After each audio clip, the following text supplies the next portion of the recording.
Assalamu alaikum. Hello everyone, welcome to English Learn Today, Learn Tomorrow and Teach Others. যখন কোনো ব্যক্তি অপর কোনো ব্যক্তিকে কোনো কাজ করতে দিতে চায় বা করতে দিতে চায় না, অর্থাৎ আমরা এমন ধরনের বাক্য যখন বলি যে বাক্যে ইচ্ছে প্রকাশ করা বা না করা বোঝায়, অর্থাৎ এমন একটি বাক্য যে বাক্যে আমার ইচ্ছে প্রকাশ করছি আমি, এই ধরনের বাক্যগুলো আমরা কিভাবে ইংরেজিতে বলবো? যেমন আমি তোমাকে যেতে দিব, আমি তোমাকে যেতে দিব না, আমি তোমাকে আমার মোবাইলটি ব্যবহার করতে দিব, সে তোমাকে একটি হেডফোন কিনতে দিবে, তারা আমাকে তাদের সাথে থাকতে দিবে। যখন কাউকে কোনো কিছু করতে দিতে চাচ্ছি, এমন ধরনের ইচ্ছা প্রকাশ করব, সেটা হতে পারে ইতিবাচক বা নেতিবাচক, তখন আমরা এই স্ট্রাকচারটি ফলো করব। তাহলে এই ধরনের বাক্য আমরা সব ইংলিশে বলতে পারবো।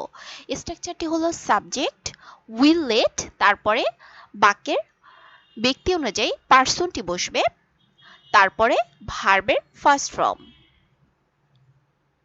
যেমন আমি তোমাকে যেতে দিব, I will let you go. এখানে দেখুন স্ট্রাকচারের ফর্মুলা অনুযায়ী সাবজেক্ট প্রথমে বসবে, এখানে সাবজেক্ট হলো আই, তারপরে উইল লেট স্ট্রাকচারের ফর্মুলা অনুযায়ী বসবে, তারপরে পার্সন এখানে তোমাকে, তার জন্য ইউ, আর ভার্বের ফার্স্ট ফর্ম বসবে, এখানে যেতে দেওয়া বা যাওয়া, এখানে ভার্ব হলো গো।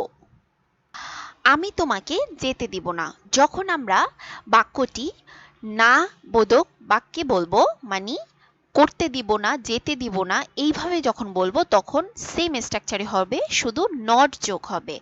I will not let you go, I will not আমি দিব না, ইউ তোমাকে, গো যেতে।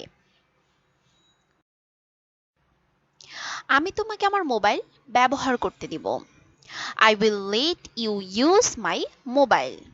আই উইল লেট ইউ আমি তোমাকে দিব, ইউজ ব্যবহার করতে, মাই মোবাইল আমার মোবাইল। তুমি আমাকে এটা করতে দিবে, you will let me do it.